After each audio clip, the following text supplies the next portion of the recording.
संतापाची लाट म्हणून समोर येईल?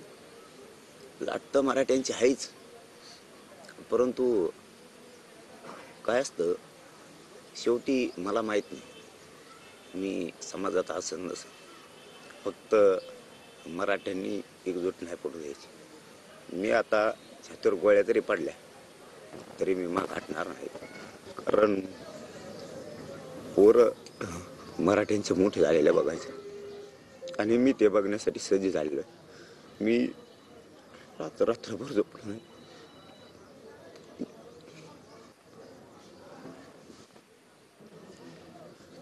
आता शेवटचं मराठ्यांना एवढंच सांगणं आहे, मी तुमच्यात असं नसन मला माहीत, पण मराठ्यांची एकजूट काय झालं तरी फुटू द्यायची नाही. आरक्षण घेतल्याशिवाय आता नाही मग हटायचं. आपले पोरं संपवण्याचा घाट कशामुळे घातला आहे? आपले मराठ्यांचे पोरं आत्महत्या करायला लागले, तरी पण हे सहज आंदोलन घेत आहेत. आपले पोरं संपले पाहिजेत, आरक्षण असून सुद्धा हे का स्वप्न सरकार बघते हे कळत नाही. आमचे पोरं आरक्षणासाठी लढायला लागले. आमच्या मराठा समाजाच्या नोंदी सापडल्यात, तरी पण हे देत नाहीत. मला फक्त या समाजात मी असं नसन याचा मला जास्त त्रास होतोय की मी माझ्या समाजाला न्याय पण दिला पाहिजे आणि माझा समाज सुद्धा मी बघायला पाहिजे. परंतु या उपोषणामुळं शरीर साथ देत नाही आणि लढाई आता टोकाची. म्हणून मी माझ्या समाजाला सांगितलं की मी आपले मराठ्यांचे लेकरं मोठे व्हावेत म्हणून मुंबईकडे निघालो. फक्त मी तुमच्यात असं नसन मला माहीत नाही, ही विचार मरू द्यायचा नाही आणि हे आंदोलन सुद्धा बंद पडू द्यायचं नाही. काही झालं तरी हरकत नाही. आता मात्र आरक्षण घेऊन पोरांच्या डोक्यावरती गुलाल टाकायचा. मी मात्र आता 9 वाजता मुंबईकडे निघालोय आणि मी आता मागं हटणार नाही. शेवटच्या श्वासापर्यंत मी या मराठा समाजाचे मोठे व्हावेत लेकरं म्हणून लढणार आहे.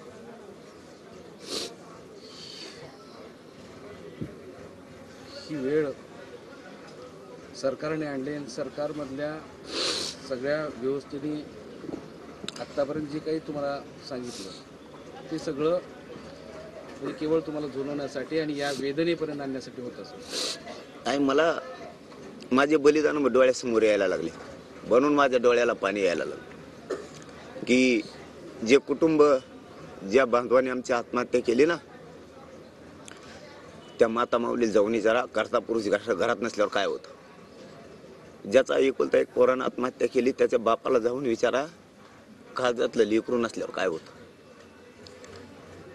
ज्या दिवशी संक्रांतीचा सण करायचा त्या दिवशी त्या माऊलीला नवऱ्याची पण आठवण आली आणि कंपाळाला कुंकू कसं लावायचं याची पण आठवण आली. माझ्या डोळ्याला पाणी येण्याचं कारण ते की शेकडो माता माऊल्यांच्या कंपाळाला कुंकू नाही राहिलं आमच्या. तरी इतका निर्दयपणा सरकारच्या मनात असू शकतो. आता यांचा नीटोबा सरळ केल्याशिवाय मराठ्यांना आता शांत बसून नाही चालणार. शेवटी आपले मुडदे पडत असले ना, आपल्या मराठ्यांच्या पोरांची वटळ होत असली, आता आपल्याला शांत बसून नाही चालणार. कारण आपण आता बघायची भूमिका नाही घेऊ शकत. आपल्या मनगटात खूप ताकद आहे. आता आपल्याला तिचा पुरा उपयोग करायला लागणार आहे. कारण बलिदान गेलेत असे की काही काहींचे एकुलते एक मुलं गेलेत. काल एक पैठणचा बांधव आला होता, त्याचा एकुलता एक मुलगा होता. तो कुठं सरकारची मदत मिळावी म्हणून माझ्याकडे आला नव्हता. 3 महिने झालं त्याचा मुलगा आपल्यासाठी बलिदान देऊन, आपल्याला कोणालाच माहीत नव्हतं. म्हणून कालपासून मी खूप व्यथित झालेलो आहे की, आणि माझ्या डोळ्याला पाणी याचे कारण सुद्धा ती आहेत की 250-300 पेक्षा जास्त बलिदान गेले. आणि काल पैठणचं बलिदान गेलेलं त्या बापानं सांगितलं सुद्धा नाही. तो दुःखात होता खूप. त्याने सांगितलं आता माझं एकुलता एक पोरग गेलंय, फक्त तुम्हाला सांगायसाठी आलोय, जाऊ द्या. माझं गेलं तर एकुलता एकच होतं, जाऊ द्या गेलं तर, पण आरक्षण घ्यायचंय आपल्याला. त्यावेळेस त्याच्या अंगात काटे आले होते आणि अंगाचा थरकाप उडाला होता की एक पोरगा जाऊन जर समाजाची ही भावना असते तर इतकं नालायक सरकार असू शकतं की लेकरं, त्यांचे जनतेतले लेकरं मरत असताना सुद्धा, त्यांच्याच जनतेतले मरत असताना हे सरकार उघड्या डोळ्यानं बघू शकतं. ते बी हक्काचं आरक्षण असू काय वाटत असेल त्या बापाला. पोरगण या आत्महत्या केली मराठा आरक्षणासाठी, एकुलता एक होतं. काय राहिलं त्याच्या घरात? कोणीच नाही राहिलं.